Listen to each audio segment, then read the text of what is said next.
Hello friends, आज हम class 12 के केमिस्ट्री चैप्टर 3 का पूरा ऑब्जेक्टिव करने वाले हैं, जिससे कि एग्ज़ाम में आपका पूरा रिवीजन हो जाए। तो यह वीडियो बहुत ही कम समय की बनने वाली है, तो आपको पूरे चैप्टर की रिवीजन इस एक ही वीडियो में हो जाएगी, खास करके ऑब्जेक्टिव क्वेश्चन की। तो हम स्टार्ट करते हैं पहला क्वेश्चन से। देखिए, क्वेश्चन 19 में भी आया है और 22 में भी आया है। पहला क्वेश्चन है कि एक फैराडे किसके बराबर होता है। तो एक फैराडे जो हमें पढ़ना है उसके हम मेजरमेंट कूलम में करते हैं, और कूलम में ये हो जाएगा 96500।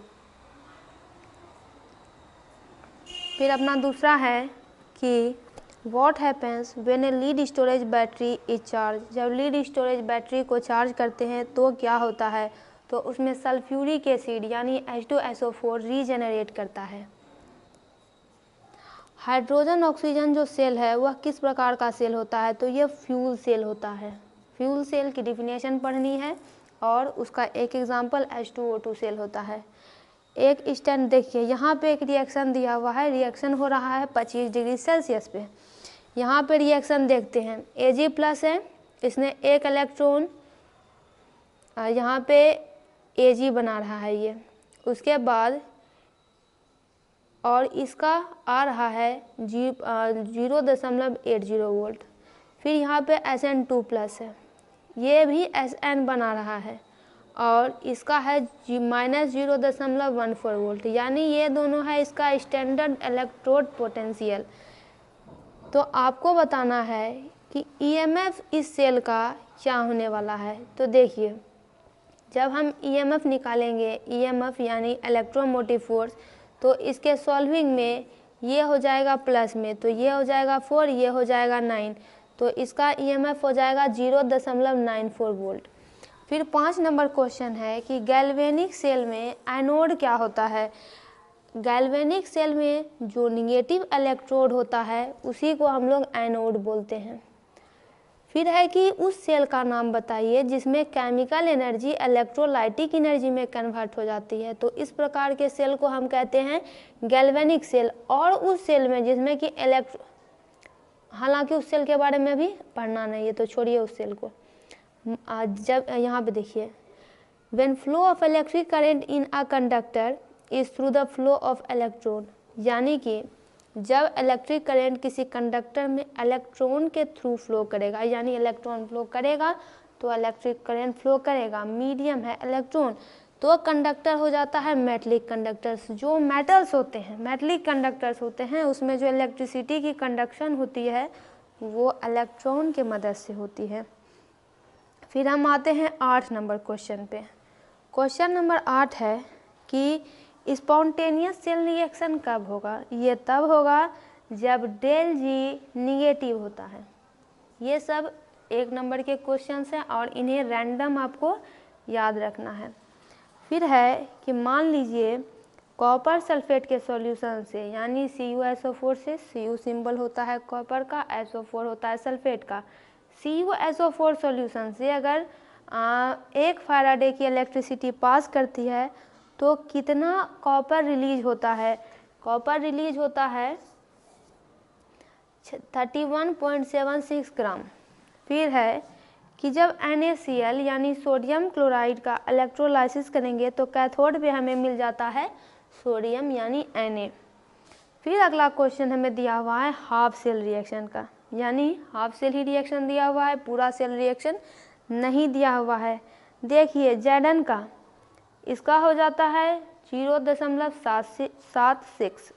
फिर Fe का, तो आपको EMF बताना है। तो यहाँ पे EMF हमारा हो जाएगा माइनस में, 6 में से 1 जाएगा 5, और 7 में से 4 जाएगा 3, ये हो जाएगा हमारे पास प्लस में 0.35 वोल्ट।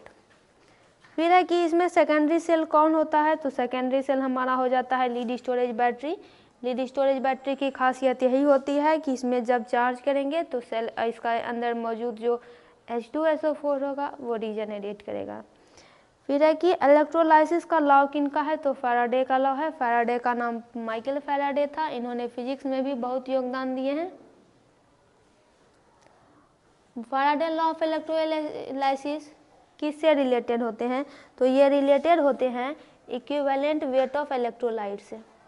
फिर होता है कि गैल्वेनाइजेशन एक ऐसा प्रोसेस है जिसमें आयरन की कोटिंग किससे की जाती है, तो जिंक से की जाती है। हालांकि देखिए आयरन पे कोटिंग करना क्यों ज़रूरी है, क्योंकि आयरन पे आपने रस्टिंग नामक एक प्रक्रिया सुनी होगी जिसे कि कहते हैं जंग। जंग लग जाती है जब वो मॉइस्चर के कांटेक्ट में, हवा के कांटेक्ट में, पानी के कांटेक्ट में रहता है तब। तो लेकिन लोहा तो बड़ा महंगा आता है, उसे तो बचाना पड़ेगा, इसीलिए घर में खिड़की में क्या किया जाता है, जहाँ लोहे का सामान रहता है तो उस पर पेंट कर दी जाती है। तो पेंट से, बाय पेंटिंग उसे बचाया जाता है। लेकिन जो कि बहुत ज़्यादा ज़रूरी सामान है लोहे का, उस पर जिंक की कोटिंग कर दी जाती है। जिंक क्यों? जिंक बड़ा महंगा होता है और बड़ा कारगर भी होता है। और देखिए सब लोग जिंक से इस्तेमाल नहीं कर सकते हैं क्योंकि ये प्रोसेस बड़ा ही एक्सपेंसिव होता है। जिंक ऊपर चढ़ाना बड़ा खर्चीला है। फिर है कि जैसे देखिए अगर हमें Al3+ को Al में रिड्यूस करना है तो इसके लिए कितने चार्ज की ज़रूरत पड़ेगी, तो हमें 3.0 × 10⁵ कूलम की ज़रूरत पड़ेगी। फिर है यहाँ पे देखिए हमें 3 एलिमेंट दिए गए हैं A, B और C, और तीनों का हमें दिया हुआ है। देखिए रिस्पेक्टिवली का मतलब होता है कि A का हो जाएगा ये वाला, B का हो जाएगा -2.5 और C का हो जाएगा 0.5। तो रिड्यूसिंग पावर इसका बताना है, तो रिड्यूसिंग पावर सबसे ज़्यादा इसका हो जाएगा B का, उसके बाद हो जाएगा C का, उसके बाद हो जाएगा इस प्लस वाले का। सेल का ईएमएफ किस पे डिपेंड करेगा, तो ये टोटली टेम्परेचर पे डिपेंड करेगा, तापमान पे निर्भर करेगा। फिर है कौन सा एक ऐसा लेयर है जो कि एक प्रोटेक्टिव लेयर ऑक्साइड का बनाएगा ताकि जंग को बचाया जा सके, तो वो होता है aluminium. Hydrogen oxygen fuel cell का यूज स्पेसक्राफ्ट में किया जाता है, क्यों? ताकि वो वाटर सप्लाई कर सके, वाटर दे सके। फिर हम आते हैं अपने नेक्स्ट क्वेश्चन पे। अब देखिए क्वेश्चन आ गया है लोहे से, यानी रस्ट। रस्ट का मतलब होता है जंग, और जंग लगने की प्रक्रिया को कहते हैं रस्टिंग। रस्ट किसका मिक्सचर होता है, तो ये Fe2O3 और FeOH3 का मिक्सचर है। इन सब में से कौन एक अच्छा कंडक्टर नहीं है, तो NaCl solid. Galvanised iron sheet को किससे कोट किया जाता है, तो जिंक से। फैराडे का दूसरा लॉ किससे जुड़ा हुआ है, तो इक्विवेलेंट वेट ऑफ इलेक्ट्रोलाइट से जुड़ा हुआ है। अब हमें पूछा जा रहा है कि मान लीजिए 1 ग्राम फैराडे इलेक्ट्रिक करंट पास की जाती है, तो 1 फैराडे इलेक्ट्रिक करंट पास की जाती है, तो जो मास डिपॉजिट होगा वह किसके इक्वल होगा, तो वह 1 ग्राम के इक्विवेलेंट होता है।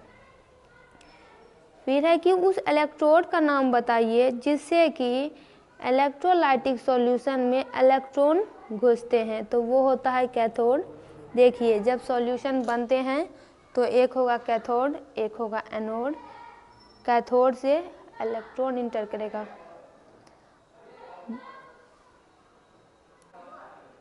नेक्स्ट है कि मोलर कंडक्टिविटी किसके लिए मैक्सिमम हो जाएगी, तो 0.001 m के लिए। फिर है कि how long would it take to deposit 50 gram of aluminium from an electrolytic cell, यानी कितना टाइम लगेगा 50 ग्राम एल्युमिनियम को डिपॉजिट करने के लिए उस सेल में, जो कि है Al2O3, और करेंट चाहिए 105। तो इसके लिए फॉर्मूला है फैराडे का लॉ, उसका इस्तेमाल करेंगे, आंसर हो जाएगा 1.42 आवर। अब हमें चार्ज चाहिए, हमें MnO4 माइनस के 1 मोल को रिड्यूस करने के लिए, रिड्यूस करके उसे Mn2+ में बनाना है, तो चार्ज लगेगा 4.825 × 10⁵।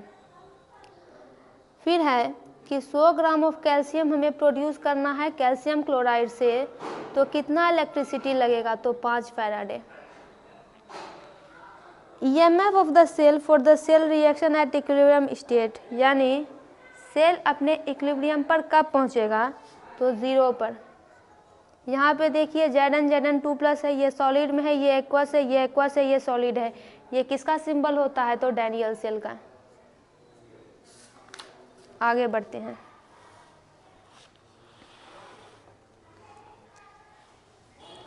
आगे हमारे पास कि cell constant of a conductivity cell. Cell constant किसी भी कंडक्टिविटी सेल का उसके लिए कौन सी प्रॉपर्टी रिलेटेड होती है कि वह सेल के लिए कांस्टेंट होती है। सोडियम फ्लोराइड का NaF का एक एक्वस सॉल्यूशन है जो कि डाइल्यूट है, उसे इलेक्ट्रोलाइज्ड किया गया है। तो कैथोड और एनोड पे कौन सा प्रोडक्ट बनेगा, तो एनोड पर बन जाएगा O2 और कैथोड पर बन जाएगा H2। फिर देखिए BaSO4 यानी बेरियम सल्फेट का equivalent conductance 400 ohm inverse centimetre square equivalent inverse है। स्पेसिफिक कंडक्टेंस भी दिया हुआ है, तो इसका KSP हमें निकालना है, तो वो हो जाएगा 10⁻⁻8 m²। अब हमारे पास यहाँ पे कुछ इन्फॉर्मेशन दी गई है 35 नंबर में।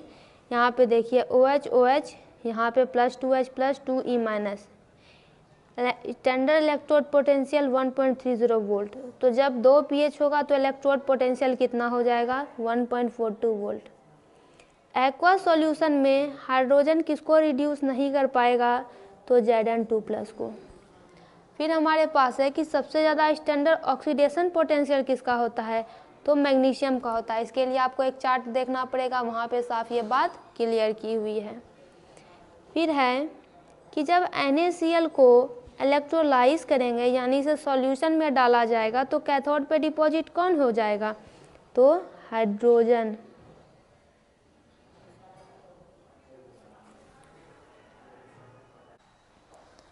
Which of the following conduct electricity in solution. तो जो इलेक्ट्रोलाइट होते हैं वही सॉल्यूशन में इलेक्ट्रिसिटी कंडक्ट कर पाते हैं।